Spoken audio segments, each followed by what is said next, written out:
안녕하세요. 여러분과 함께 준수한 사회를 만들어가는 통합사회 원픽 메가스터디 강사 정윤수입니다. 반갑습니다. 오늘은요, 통합사회, 특히나 동아출판을 사용하는 용문고, 경동고 통합사회 1학기 중간고사를 분석하기 위해서 나왔는데요. 출제 범위, 그리고 출제 경향, 마지막으로 대비 전략까지 간단히 말씀드리고 마무리 짓도록 하겠습니다.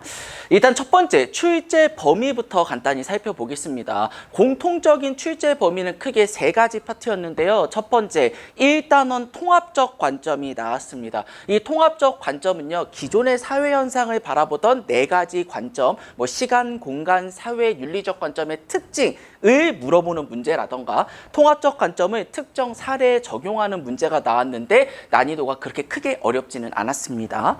자, 두 번째로 2단원 인간 사회의 환경과 행복에서는요, 행복이 주제이기 때문에 행복의 의미, 행복의 기준, 그리고 행복의 조건까지 나왔는데 예상한 것처럼 사상가별 행복을 어떻게 정의했는가가 다소 까다롭게 나와서 만약에 공부를 깊게 하지 않은 분들은 다소 감점이 있었을 것입니다. 자, 세 번째로는요, 3단원 자연환경과 인간인데요.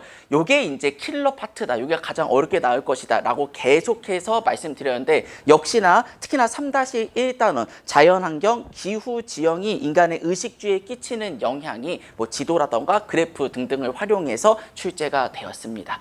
그래서 보통 이 세 가지 단원을 중심으로 문제가 출제되었고 추가적으로 일부 4단원 문학 파트에서 소단원 1개 또는 2가지 정도가 같이 문제로 나왔습니다. 자, 그러면 출제 경향 다음으로 알아보시죠. 첫 번째로는요, 선택형 위주의 문제가 나왔습니다. 요새 교육과정이 바뀌어서 대다수 학교들이 서술형을 강조하고 있는데 특히나 여기에 용문고, 경동고 같은 학교는 올 선택형, 올 객관식으로 출제되었습니다. 그래서 서술형이 출제되는 학교들에 비해서 막 개념을 너무 100% 달달달달 외울 필요까지는 없었는데 그래도 객관식에서 개념의 뜻을 물어보는 문제가 계속해서 출제되었기 때문에 핵심적인 개념 정도는 명확히 알고 시험을 봤어야 됐고요. 특히나 이 선택형이 25문제에서 30문제 정도 나왔고 또 파트도 고르게 배분되었기 때문에 특정 파트만 공부하는 게 아니고 여러 파트를 다 같이 공부해야 고른 점수를 받을 수 있었습니다. 자, 두 번째로는요, 난이도 볼게요. 난이도 보통 중에서 중상 정도로 출제가 되었는데요.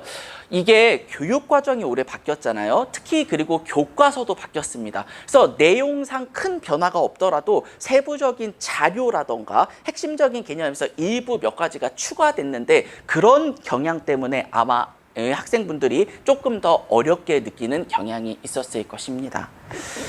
자, 그러면요, 구체적으로 어떤 식의 문제가 나왔는지 제가 주요 문제 몇 가지로 분류해서 간단하게만 소개해 드려 보겠습니다. 일단 첫 번째, 개념 확인형입니다. 이건 말 그대로 기본적인 개념, 너가 요 정도는 공부했니? 라는 걸 물어보는 문제였습니다. 여기 밑에 있는 문제 한번 보시죠. 다음 중 생태 중심주의의 특징에 대해 설명한 내용 중 옳지 않은 것을 고르면 생태 중심주의 3단원 중에서 3-2 정도의 자연과 인간의 관계의 두 가지 관점을 우리가 배우는데요. 인간을 중심으로 생각하자 인간 중심주의, 그리고 생태계 전체의 균형을 보다 중시하자 이게 생태 중심주의. 이 두 가지만 비교하면 쉽게 풀 수 있는 문제였습니다. 그래서 만약에 조금만이라도 공부를 했으면 여기 3번 자연을 인간의 필요에 따라 이용해야 한다는 입장, 요거는 자연을 수단으로 쓰자, 도구로 쓰자. 너무 인간 중심적인 내용이죠. 딱 봐도 인간 중심주의의 내용이기 때문에 3번이 답이구나 라고 쉽게 고르셨을 겁니다. 그런데 이런 문제는 몇 문제 안 나왔습니다. 나와도 배점 3점 정도로 굉장히 낮은 배점으로 선생님들이 너네 포기하지 말아라. 아직 우리 갈 길이 멀다. 꿈과 희망을 주기 위해서 이런 문제 몇 문제밖에 출제 안 하셨고 진짜 어려운 것은 두 번째, 자료 분석형부터입니다. 이거는 단순히 개념만 안다고 풀 수 있는 게 아니고요. 교과서 또는 학교 프린트에 있는 개념과 연관된 자료까지 열심히 공부해 왔냐, 자료를 해석할 수 있느냐라는 걸 물어보는 문제였습니다. 여기 밑에 있는 거 한번 보시죠. 다음 사상가의 입장으로 적절한 것만을 보기에서 있는 대로 고른 것은, 그러니까 일단 여기 쭉 글이 나오기 때문에 글을 읽고 이게 무슨 사상인지를 먼저 힌트를 찾아야 이 문제를 풀 수 있었습니다. 그래서 거기 첫 번째 줄 보시면 이것이 있기 때문에 저것이 있고 이것이 일어나기 때문에 저것이 일어난다? 근데 이제 저라고도 수업 열심히 했으면 이거 너무나 많이 봤던 자료인데요. 이 첫째 줄이 바로 힌트였죠. 이거 우리가 뭐라고 배웠냐? 동양의 종교 중에 불교에서 인연생기, 모든 것들은 원인과 조건에 의해서 발생하고 일어난다. 그래서 이거를 줄여서 뭐라고 부른다? 모든 것이 다 연결되어 있다. 이응기응, 이응기응, 연기설. 이렇게 외우자고 제가 계속 강조드렸었는데 아니나 다를까 역시나 첫 번째 줄에서 바로 이게 출제가 되었습니다. 그래서 이제 이거를 미리 자료를 해석하는 연습을 했어야 여기 첫 번째 줄을 보고 요거 불교구나. 그럼 불교는 모든 존재가 이제 청정한 불성을 갖고 태어난다고 했지. 그래서 불성을 실현해서 우리 모두가 부처가 되는 것, 즉 해탈의 경지에 이르는 것을 강조했었지라는 내용을 떠올라서 답을 고를 수가 있었습니다. 그러니까 중학교 때처럼 단순하게 막 개념만 외우면 무조건 90점, 100점 나오는 그런 수준으로 고등학교 문제가 출제되지 않는다는 것이죠. 그래서 교과서 프린트에 있는 자료를 열심히 분석하는 연습이 꼭 필요하다라는 걸 보여주는 문제였습니다.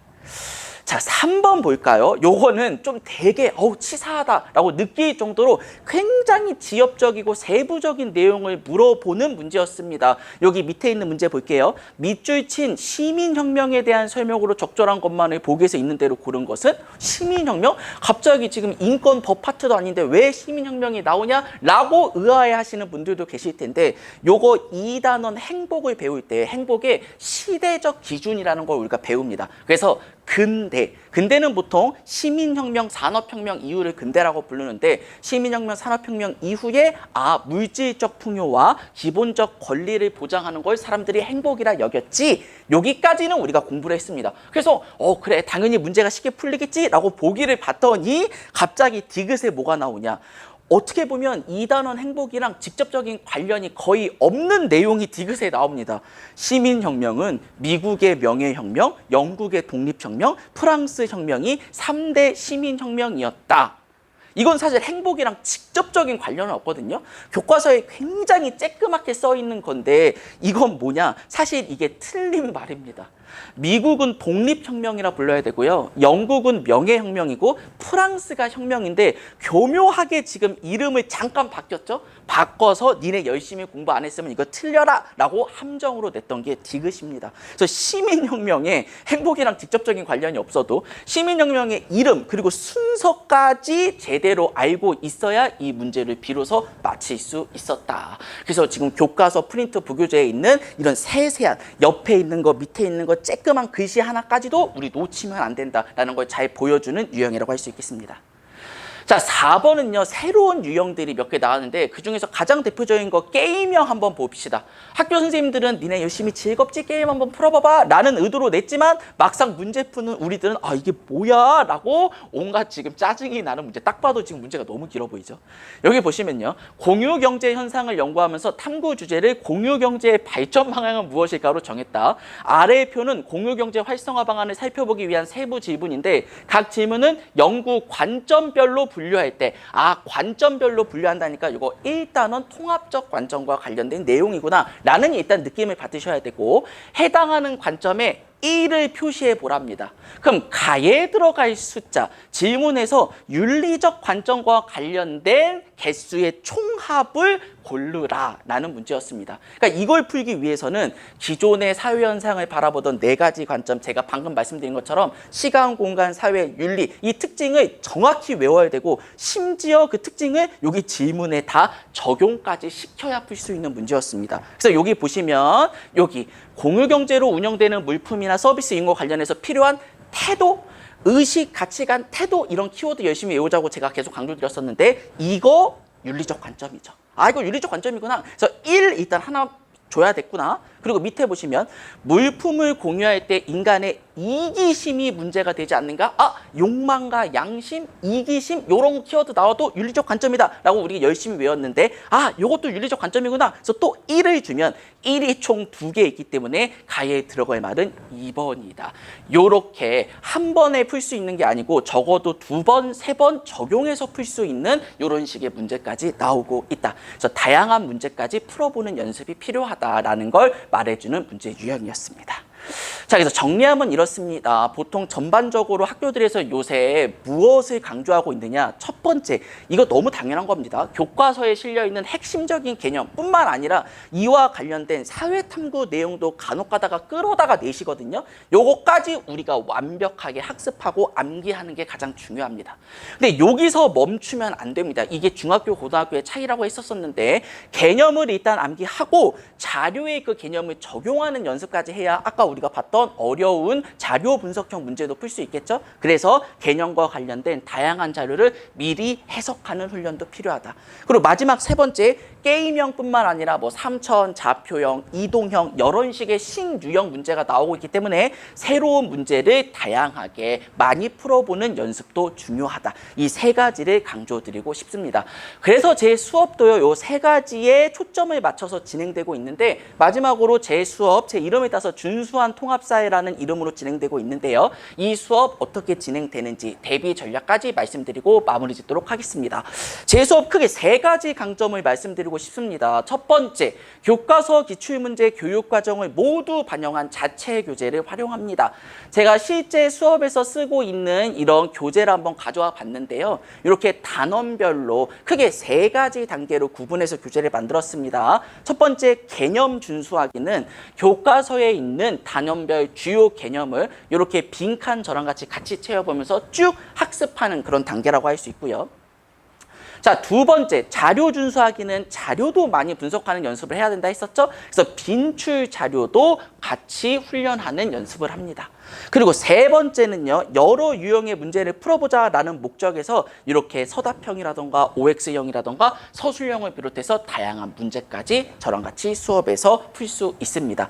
그래서 이렇게 3단계 교재를 이용해서 핵심적인 개념뿐만 아니라 심화 개념까지 계속해서 반복해서 학습하고요. 근데 요건 당연하고 우리 추가적으로 학생들 스스로 문제 풀 수 있는 시간도 필요하겠죠? 그래서 수업의 일부를 꼭 문제풀이 시간으로 할애하는데 그때 문제 뭘 푸느냐? 학교 교과서와 관련된 문제, 그리고 평가원 교육청 최소 5개년 모의고사 문제, 그리고 시중 주요 문제집, 학교 선생님들이 굉장히 자주 활용하시는 1등급 만들기라던가 완자라던가 메가 엔제와 같은 시중의 주요 문제집까지 수백 문제 이상 같이 풀어보는 시간도 갖습니다. 자, 두 번째는요. 확실한 개념과 풍부한 사례 수업이라고 말씀드리고 싶은데요. 저는 웬만하면 수업 때 꼭 PPT를 이용합니다. PPT를 이용해서 설명하는 게 더 눈으로 잘 보이고 이해도 잘 되기 때문이죠. 그래서 이렇게 개념도 설명할 뿐만 아니라 옆에 보이는 것처럼 꼭 그 개념과 관련된 자료도 그때그때마다 제시하면서 야, 이 개념 나올 때는 이런 자료가 나온다. 이렇게 연결해서 힌트 찾는 연습을 해야 돼. 라는 것을 그때그때마다 훈련시키거든요. 그래서 이런 수업을 이용해서 쉬운 개념부터 어려운 개념까지 명확하게 설명하고요. 다양한 자료를 훈련하는 시간도 갖고 있습니다. 자, 마지막 세 번째는요. 가장 짧은 시간 가장 많은 관리인데 관리의 중요성은 뭐 요새 엄청나게 다른 선생님도 강조하실 겁니다. 저 또한 관리를 굉장히 강조하는데 왜냐하면 통합사회는 특히나 물론 모든 과목이 그렇지만 통합사회는 더더더더 기본 개념을 일단 암기를 끝내야 뭐 자료에 적응하든지 문제 푸는지가 더 효과적으로 진행될 수 있기 때문입니다. 자, 그래서 크게 3단계 준수예요 관리 시스템을 운영하는데요. 첫 번째, 매일 준수예요는요. 수업 끝나고 일주일 동안 매일매일 10분 정도 복습할 수 있는 과제를 제공합니다. 그리고 제가 그 다음 시간에 일일이 검사도 하고요.